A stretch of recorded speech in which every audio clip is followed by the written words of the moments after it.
ولقد زينا السماء الدنيا بمصابيح وجعلناها رجوما للشياطين সূরা মুলুক আয়াত 5 আল্লাহ রাব্বুল আলামিন বলেন ওয়ালাকাদ যায়্যানাস সামাআ দুনিয়া আমি আল্লাহ সুবহানাহু ওয়া তাআলা দুনিয়ার আসমানকে অর্থাৎ প্রথম আসমানকে lakh lakh crore crore million billion trillion অক্টালিয়ন তারকা দিয়ে নক্ষত্র দিয়ে আমি সাজিয়েছি ওয়াজআলনাহা রুজুমান লিশ-শায়াতিন শয়তানকে নিক্ষেপ করার জন্য উল্কাপিণ্ড দিয়ে আমি অসংখ্য ফেরেশতা প্রস্তুত করে রেখেছি শয়তান যখন আসমানের দিকে উঁকি ঝুঁকি মারবে সাথে সাথে ওই ফেরেশতারা তাদেরকে উল্কাপিণ্ড মারবে। তো এই আয়াতে কারিমা দ্বারা কি বোঝানো হয়েছে?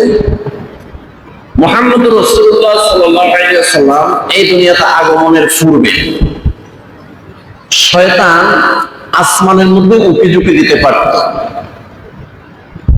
আর মুহাম্মদুর রাসূলুল্লাহ সাল্লাল্লাহু আলাইহি ওয়াসাল্লাম দুনিয়াতে আগমনের পর থেকে শয়তান আর উঁকি ঝুঁকি দিতে পারে না।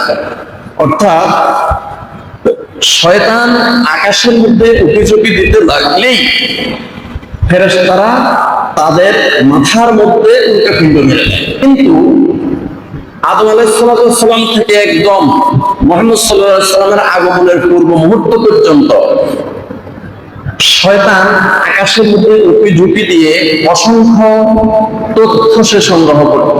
অর্থাৎ আল্লাহ পাক রব্বুল আলামিন যে সমস্ত খালেস বান্দা প্রশংসা করতেন ফেরেশতাদের সামনে, শয়তান উঁকি ঝুঁকি দিয়ে সেই প্রশংসাগুলো শুনে ফেলত। শুনে এসে আল্লাযী ইউওয়াসউইসু ফি সুদুরিন নাস, তখন ওই মাহবুব বান্দার অন্তরে ঢুকে তাদেরকে কুপ্ররোচনা দেওয়া শুরু করত। হযরতে আইয়ুব আলাইহিস সালাতু ওয়াস সালাম উনি একজন বাদশা ছিলেন, একজন নবী ছিলেন। উনি অনেক বেশি ইবাদত করতেন। আল্লাহ রাব্বুল আলামিন একদিন ফেরেশতাদের সামনে হযরত আইয়ুব আলাইহিস সালাতু ওয়াস সালামের প্রশংসা করতেছেন। শয়তান উঁকি ঝুঁকি দিয়ে ওই প্রশংসা শুনে ফেলেছে। এবার শয়তান বলল, আল্লাহ, আইয়ুব আলাইহিস সালামের কোনো অভাব নাই, ভাতের অভাব নাই, কাপড়ের অভাব নাই, উনি নিজেই বাদশা, কোটি কোটি টাকার মালিক, ওনার কোনো অভাব নাই, এই জন্যই উনি ইবাদত করবে, তো ওনার প্রশংসা করার কি আছে? আল্লাহ পাক রব্বুল আলামিন বললেন, শয়তান, আমার যে মাহবুব বান্দা আমার ইবাদত করবে, সেই মাহবুব বান্দা কষ্টে থাকলে ইবাদত করবে, সুখে থাকলেও ইবাদত করবে। যেই মাহবুব বান্দা ইবাদত করবে সে যদি ফকিরও হয়ে যায় এরপরে ইবাদত করবে, আর বাদশা হলেও ইবাদত করবে। শয়তান বলল, আমি মানি না, তাহলে পরীক্ষা করা শুরু হয়ে যায়, আমাকে শক্তি দেন, আমি আপনার আইয়ুব আলাইহিস সালামকে পরীক্ষা করব। আল্লাহ পাক রব্বুল আলামিন শয়তানকে শক্তি দিলেন, পরীক্ষা শুরু হয়ে গেল। হঠাৎ করে আইয়ুব আলাইহিস সালামের কাছে খবর আসলো, ছাদ ভেঙে পড়ে আপনার সকল পরিবার পরিজন, ছেলে মেয়ে যা আছে সব মারা গেছে। আইয়ুব আলাইহিস সালাম বললেন, ইন্না লিল্লাহি ওয়া ইন্না ইলাইহি রাজিউন, লা ইলাহা ইল্লাল্লাহ, লা ইলাহা ইল্লাল্লাহ। আইয়ুব আলাইহিস সালাম আল্লাহর প্রশংসা করলেন, শুকরিয়া আদায় করলেন, ইন্না লিল্লাহ পড়লেন, আর আল্লাহর জিকির করা শুরু করলেন। আর বললেন, এই সন্তানগুলো দিয়েছেও আল্লাহ, নিয়েছেও আল্লাহ, আমার এখানে দুঃখ করার কিছুই নেই। শয়তানের সমস্ত শরীর আগুন জ্বলে উঠলো। হায় হায়, আইয়ুব আলাইহিস সালাম একটা আফসোসও করলো না, একটু দুঃখ প্রকাশ করলো না। আফসোস করতো তাহলে আমি আল্লাহর কাছে বলতাম যে, আল্লাহ, এই দেখছেন আপনার আইয়ুব আলাইহিস সালাম দুঃখ করছে, আফসোস করছে, মানে আপনার সিদ্ধান্তের উপরে সে রাজি নেই। আপনি যে ওনার সন্তানগুলো মেরে ফেলেছেন, আপনার সিদ্ধান্তের উপরে সে রাজি নেই, সে আফসোস করছে। কিন্তু আইয়ুব আলাইহিস সালাম একটা আফসোসও করলো না। শয়তান এবার দ্বিতীয় পরীক্ষা শুরু করলো। হঠাৎ করে আইয়ুব আলাইহিস সালামের কাছে খবর আসলো, আপনার গরু, ছাগল, হাঁস, মুরগি, উট, দুম্বা, হাতি, ঘোড়া সবগুলো পশু মারা গেছে। উনি বললেন ইন্না লিল্লাহি ওয়া ইন্না ইলাইহি রাজিউন। আলহামদুলিল্লাহ, লা ইলাহা ইল্লাল্লাহ, লা ইলাহা ইল্লাল্লাহ। তিনি আল্লাহর জিকির করতেছেন আর ইন্না লিল্লাহ বললেন, আলহামদুলিল্লাহ বললেন। এই সম্পদগুলো দিয়েছো আল্লাহ, নিয়েছো আল্লাহ, অতএব আমার এখানে দুঃখ করার কিছুই নেই। শয়তান তো অবস্থা খারাপ, কোন পরীক্ষায় সে উত্তীর্ণ হতে পারতেছে না, আইয়ুব আলাইহিস সালাম উত্তীর্ণ হয়ে যাচ্ছে।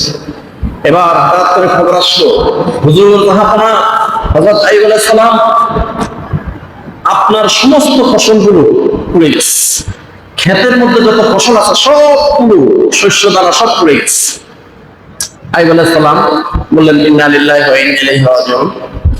আল্লাহ দিয়েছে, আল্লাহ নিয়েছে, এখানে আমার কোনো দুঃখ করার কোনো বিষয় নয়।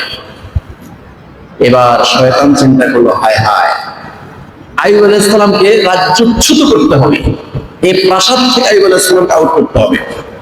এখন উপায় কি? এবার সমস্ত শরীর পচাইয়া দিল বসন্ত রোগ দিয়ে, সমস্ত শরীরের মধ্যে পোকা ধরে গেল। এই অবস্থা থেকে আইয়ুব আলাইহিস সালাম চারজন স্ত্রীর মধ্যে রহিমা ছাড়া সবাই চলে গেছে। এখন মন্ত্রী পরিষদ এবং রাজপ্রাসাদের সবাই বলতেছে আমাদের এই পচা মানুষদের কোনো কাজ নাই, ওনার দুর্গন্ধে আমরা থাকতে পারতেছি না, হে রহিমা তোমার স্বামীকে নিয়ে তুমি বনে চলে যাও। হযরতে রহিমা আইয়ুব আলাইহিস সালামকে কাঁধে করে বনে চলে গেলেন, আর গ্রামে গিয়ে জিয়ের কাজ করে কিছু খাদ্য পাইতেন, সেই খাদ্য এনে আইয়ুব আলাইহিস সালামকে খাওয়াইতেন।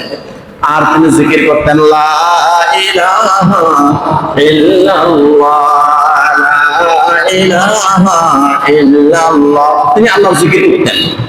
এখন শয়তান চিন্তা করলো যে রাজ্যচ্যুত করলাম, সমস্ত শরীর পচাইয়া দিলাম, কিন্তু এখনো আল্লাহর জিকির করে, জিকির বন্ধ হয় না। হ্যাঁ, বুঝতে পেরেছি, রহিমা গ্রামে গিয়ে কাজ করে খাদ্য এনে আইয়ুব আলাইহিস সালামকে খাওয়ায়, অতএব খাদ্য বন্ধ করতে হবে। শয়তান দরবেশের ব্যাগ ধারণ করে ওই গ্রামে চলে গেল। গ্রামে গিয়ে সব মানুষের দ্বারে দ্বারে দরজা দরজা গিয়ে বললো রহিমা নামে যে মেয়েটি তোমাদের কাজ করে, এই মেয়েটা চোর, একে তোমরা কাজে রাখিও না। গ্রামবাসী শয়তানের বিশাল জুব্বা দেখে, দাড়ি দেখে, টুপি দেখে, পাগড়ি দেখে মানুষ বিশ্বাস করে ফেলেছে। তো এই জন্য এখানে একটা ছোট্ট কথা, জুব্বা পাগড়ি নাই দেখলে তাকে আল্লাহর ওলি ভাবা যাবে না। অনেক সময় শয়তানও এই বেশ ধারণ করে, শয়তানি করার জন্য, চুরি করার জন্য, ডাকাতি করার জন্য, মানুষের ক্ষতি করার জন্য অনেক সময় এই বেশটা শয়তানও ধারণ করতে পারে। এখন কেউ কাজে রাখলো না, সন্ধ্যাবেলা অনেক খালি হাতে স্বামীর কাছে আসতেছে, শয়তান আবার দরবেশের বেশ ধারণ করে রহিমার সামনে এসে গেল। রহিমার সামনে এসে বললো রহিমা তোমার স্বামীকে আজকে খাওয়াবে কি? রহিমা বললো আমার কাছে তো কিছুই নাই, আমাকে কেউ কাজে রাখে নাই। এবার শয়তান বললো আমার কাছে কিছু সুস্বাদু খাবার আছে, তুমি কি খাবারগুলো নিবে? হ্যাঁ নিব, শর্ত আছে। শর্ত কি? তোমার লম্বা লম্বা চুলগুলো আমাকে দিতে হবে। এবার রহিমা ওজোরে কান্নাকাটি শুরু করলেন। শয়তান জিজ্ঞাসা করলো কান্না করো কেন? রহিমা কান্না করতে করতে বললেন যে আমার স্বামী বসন্ত রোগে ভুগতেছে, সমস্ত শরীর পচে গেছে, গরম পানি করে সেই গরম পানির মধ্যে আমার চুলগুলো ভিজাইয়া ভিজাইয়া আমার স্বামীর শরীর পরিষ্কার করি। আজকে যদি তোমার কাছে আমি চুলগুলো বিক্রি করি, আমি কি দিয়ে শরীর পরিষ্কার করবো? আল্লাহু আকবার, আল্লাহু আকবার, আল্লাহু আকবার। শয়তান বলল তাহলে খাবার দেবো না। শয়তান বলল আমি আর খাবার দেবো না, তুমি যেহেতু আমাকে চুল দেবে না, খাবার দেবো না। এখন রহিমা চিন্তা করলো যে আমার স্বামী আমার সঙ্গে অভুক্ত থাকবে, এটা হতে পারে না। চুলগুলা বিক্রি করে খাবার নিয়ে গেলেন। আর শয়তান রহিমার আগে আগে ছো মেরে আইয়ুব আলাইহিস সালামের কাছে যাইয়া দরবেশের বেশ ধারণকে বলতেছে তোমার স্ত্রী চুরিতে ধরা খেয়েছে। তোমার স্ত্রী গ্রামে গিয়ে চুরি করে তার চুলগুলো গ্রামের লোকেরা কেটে দিয়েছে। যখন রহিমাকে গিয়ে পৌঁছলো, আইয়ুব আলাইহিস সালাম বললেন তুমি কি চুরি করো? চুরি করে আমার জন্য খাবার আনো, এই খাবার আমি খাবো না। রহিমা বললো না আমি চুরি করি না। এবার আইয়ুব আলাইহিস সালাম বললো তোমার মাথা দেখাও। যখন মাথা খুললেন দেখুন যে চুল নাই। আইয়ুব আলাইহিস সালাম ওনার খাবার আর খেলেন না, ওনার সাথে কথা বলতেছেন না। রহিমা অনতি দূরে গিয়ে সিজদা করে আল্লাহর কাছে কান্নাকাটি শুরু করলেন। আর হযরত আইয়ুব আলাইহিস সালাম জিকির করেন লা ইলাহা ইল্লাল্লাহ লা ইলাহা ইল্লাল্লাহ। আইয়ুব আলাইহিস সালাম জিকির করতেছে। শয়তান চিন্তা করলো রাজ্যচ্যুত করলাম, রহিমাকে পর্যন্ত চ্যুত করে দিলাম, রহিমাকে দূরে ফেলে দিলাম, কিন্তু এখনো জিকির করে। আল্লাহ জিকির বন্ধ হয় না। বুঝতে পেরেছি। এই যে জিব্বা দিয়ে জিকির করে, যে জিব্বা দিয়ে জিকির করে, এই জিব্বার মতো বোকা করাই দিবে। সাথে সাথে শয়তান জিব্বার মধ্যে পোকা ধরিয়ে দিল। আইয়ুব আলাইহিস সালামের চোখ দিয়ে পানি পড়া শুরু করলো।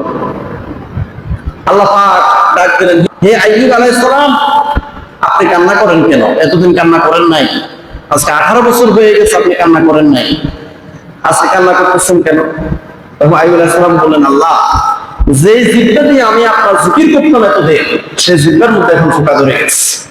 وأيوب إذ نادى ربه أني مسني الضر وأنت أرحم الراحمين فاستجبنا له فكشفنا ما به من ضر وآتيناه أهله ومثلهم معه।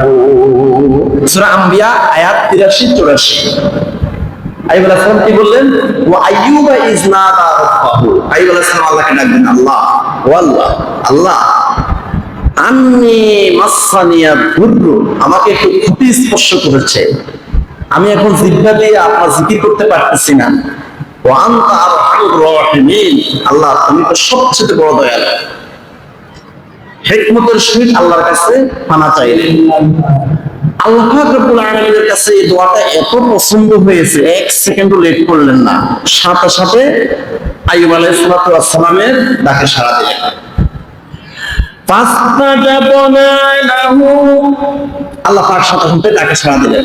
ফাকাশাফনা মা বিহি মিন দুররিন, সাথে সাথে আইয়ুব আলাইহিস সালামকে 18 বছর পরে এই দোয়াটা করার সাথে সাথে আইয়ুব আলাইহিস সালামকে আল্লাহ পাক রব্বুল আলামিন সম্পূর্ণ সুস্থ করে দিলেন। ওয়া আতাইনাহু আহলাহু, শুধু কি তাই, ওনার যতগুলো পরিবার পরিজনের লোক মারা গেছে, যতগুলো সন্তান মারা গেছে, সবগুলো সন্তানকে আল্লাহ পাক রব্বুল আলামিন আবার জীবিত করে দিলেন। শুধু কি তাই না, শুধু তাই নয়, ওয়ামিসলাহুম মাআহু, ওনার যতগুলো সম্পদ নষ্ট হয়েছে, গরু, ছাগল, হাঁস, মুরগি, উট, দুম্বা, হাতি, ঘোড়া এবং ওনার ক্ষেতের ফসল যা নষ্ট হয়েছে, এগুলো দ্বিগুণ আকারে আল্লাহ পাক রব্বুল আলামিন ফিরিয়ে দিলেন। সুবহানাল্লাহ। তো দোয়াটা কি? রব্বি আন্নী মাসসানিয়াদ দুররু ওয়া আনতা আরহামুর রাহিমিন। এই সেই দোয়া 18 বছর পরে আল্লাহ পাক রব্বুল আলামিন এই দোয়ার বিনিময়ে হযরত আইয়ুব আলাইহিস সালামকে সুস্থ করে দিলেন।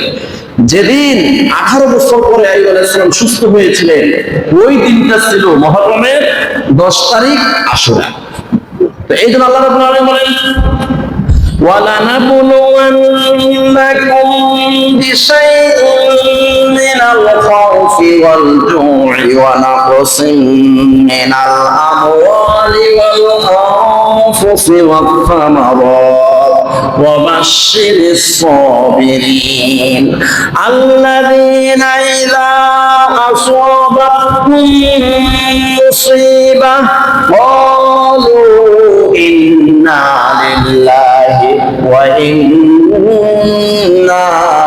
إِلَيْهِ راجعون। সূরা বাকারা আয়াত 155। আল্লাহ রাব্বুল আলামিন বলেন, ওয়ালা নাবলুওয়ান্নাকুম, অবশ্যই আমি তোমাদেরকে পরীক্ষা করব, তোমাদের ঈমান মজবুত আছে কিনা, না বিপদে পড়ে আল্লাহকে গালাগালি করো, আমি কিন্তু পরীক্ষা করব, অবশ্যই তোমাদেরকে পরীক্ষা করব। ওয়ালা নাবলুওয়ান্নাকুম বিশাইইন মিনাল খাউফ, তোমাদেরকে ভয় দিয়ে পরীক্ষা করব, অলজু, ক্ষুধা দিয়ে, দারিদ্র দিয়ে তোমাদেরকে পরীক্ষা করব, অনাকসিম মিনাল আমওয়াল, তোমাদের সম্পদ নষ্ট করে আমি তোমাদেরকে পরীক্ষা করব। তোমার জাহাজ ডুবে যাওয়ার পরে তুমি কি আমার উপরে একনিষ্ঠ চিত্তে অবিচল ভাবে আমার উপরে ইমান ঠিক রাখো, নাকি আমি আল্লাহকে গালাগালি করো? আমি কিন্তু পরীক্ষা করবো। অনাকসিম মিনাল আমওয়াল, তোমার সম্পদ নষ্ট করে আমি আল্লাহ তোমাকে পরীক্ষা করবো। ওয়াল আনফুস, এবং তোমাদের আপনজন, পরিবারের আপনজন, যাকে সবচেয়ে বেশি ভালোবাসো, তার মৃত্যুর মাধ্যমে তোমাদেরকে পরীক্ষা করবো। তুমি কি ইন্না লিল্লাহি ওয়া ইন্না ইলাইহি রাজিউন করো, নাকি আমার উপরে গুসা করো? তুমি কি আমার উপরে সন্তুষ্ট আছো, আমার সিদ্ধান্তের উপর তুমি সন্তুষ্ট আছো, নাকি আমি আল্লাহকে তোমরা গালাগালি করো? এটা আমি পরীক্ষা করব। ওয়াবাশশিরিস সাবিরিনা আল্লাযীনা ইযা আসাবাতহুম মুসিবাতুন ক্বালু, হ্যাঁ, আল্লাহ পাক রব্বুল আলামিন যখন তোমাদেরকে ক্ষুধা দিয়ে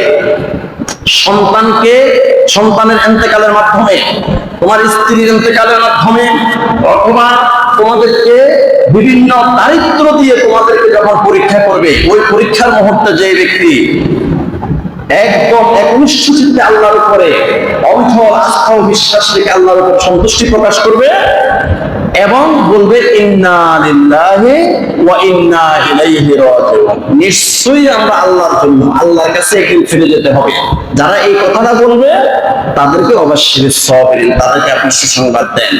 এই সূরা বাকারার 155 নম্বর আয়াতে হুবহু প্র্যাকটিক্যাল নমুনা হলো হযরত আইয়ুব আলাইহিস সালাম। কোন পরীক্ষাটা করে নাই? সব পরীক্ষা করেছে। সবগুলো পরীক্ষার মধ্যেই তিনি বলেছেন ইন্না লিল্লাহি ওয়া ইন্না ইলাইহি রাজিউন, লা ইলাহা ইল্লাল্লাহ, লা ইলাহা ইল্লাল্লাহ, লা ইলাহা ইল্লাল্লাহ। সবগুলো পরীক্ষা তিনি উত্তীর্ণ হয়েছেন। যতগুলো পরীক্ষা করা হয়েছে সবগুলো পরীক্ষার পরেই তিনি আল্লাহর সন্তুষ্ট প্রকাশ করেছেন। আল্লাহ, তুমি দিয়েছো, তুমি নিয়েছো, আমার এখানে করার কিছুই নেই।